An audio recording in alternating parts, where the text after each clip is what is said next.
Avec vous toujours la maîtresse Abir qui vous enseigne cette année la matière d'activité de sciences à l'établissement Dua Daimouni. Je m'adresse à mes élèves de CE1.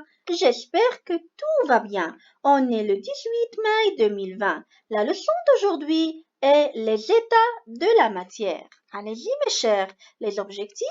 Qu'est-ce qu'un liquide et qu'est-ce qu'un solide? Quelle est la différence entre les deux, d'accord? Premièrement, on va voir la définition de l'état liquide. La phase liquide est un état de la matière ainsi qu'une forme de fluide. Les molécules sont faiblement liées, ce qui rend les liquides parfaitement déformables au contraire de l'état solide, qui nécessite davantage d'énergie pour se déformer. D'accord? Prenez un exemple. Donc voilà, on a combien de récipients? On a 3 récipients. Donc voilà le premier récipient, voilà le deuxième récipient et voilà le troisième récipient. Que vous voyez dans cette image? Donc, on a la forme de récipient change, d'accord? Mais la forme de liquide ne change pas. Voilà la forme de liquide, d'accord? Et la forme de récipient change. Donc, quelle que soit la forme du récipient, le liquide prend toujours sa forme. Donc, le liquide prend toujours sa forme. Donc, ne change pas. Bien. L'état liquide ne possède pas de forme propre. Voilà le liquide qui est en couleur bleue et voilà le récipient. D'accord? D'accord, mes chers élèves. Maintenant, on va voir l'état solide. L'état solide est un état de la matière caractérisé par l'absence de liberté. Entre les molécules, les critères macroscopiques de la matière à l'état solide sont: le solide a une forme propre, d'accord? Donc ici, l'état liquide ne possède pas de forme propre, mais on a le solide a une forme propre. Vous me rappelez? Bravo. Le solide a un volume propre. Donc voilà, qu'est-ce que ça veut dire? L'état solide, d'accord? Comme un glaçon. D'accord, mes chers élèves?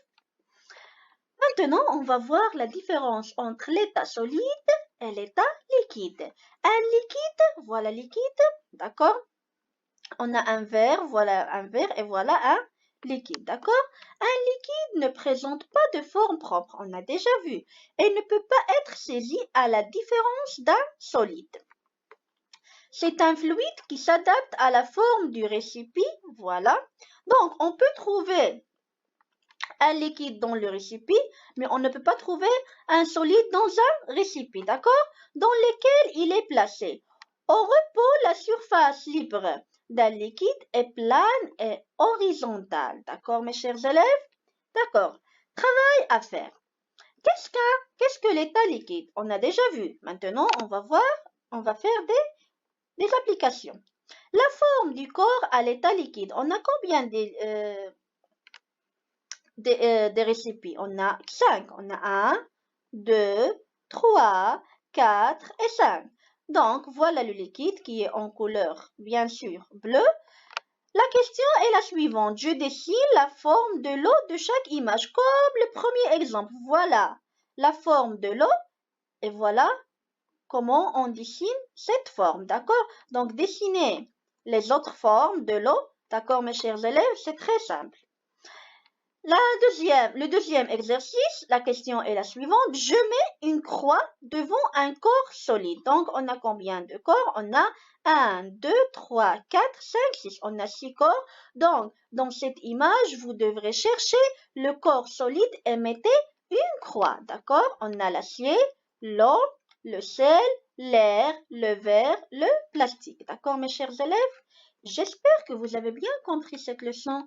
Merci de votre attention. À tout à l'heure.